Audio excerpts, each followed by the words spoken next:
আপনি যদি আপনার জীবনে সফলতা পেতে চান তাহলে জীবনে একলা চলুন ভাই।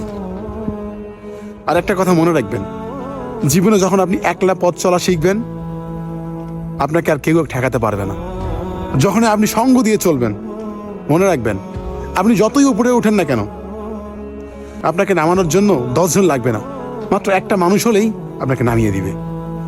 তাই জীবনে ভালো কিছু করতে গেলে, ভালো কাজে সাফল্য হতে গেলে আপনাকে একলা চলতে হবে। আর বিশ্বাসটা সবসময় নিজের উপরে রাখতে হবে, কোনো মানুষের উপর রাখা যাবে না, আর উপরে আল্লাহর উপর রাখতে হবে।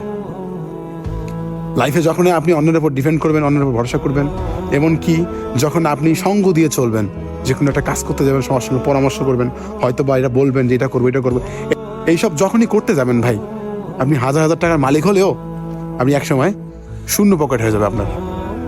তাই জীবনে সঙ্গ জিনিসটা থেকে কম থাকবেন, একলা চলবেন। যেখানে মনে হচ্ছে যে আমি একলা যেতে পারবো না, নিজের মনের প্রতি নিজের প্রতি বিশ্বাস রাখতে হবে, আমি যাইতে পারবো। যখন আমি অন্যের উপর ডিপেন্ড করবেন যে আমাকে এই রাস্তাটা পার হইতে একটা লোক লাগবে, আমি এই গভীর জঙ্গল দিয়ে যেতে পারবো না, বা এই রাতে এত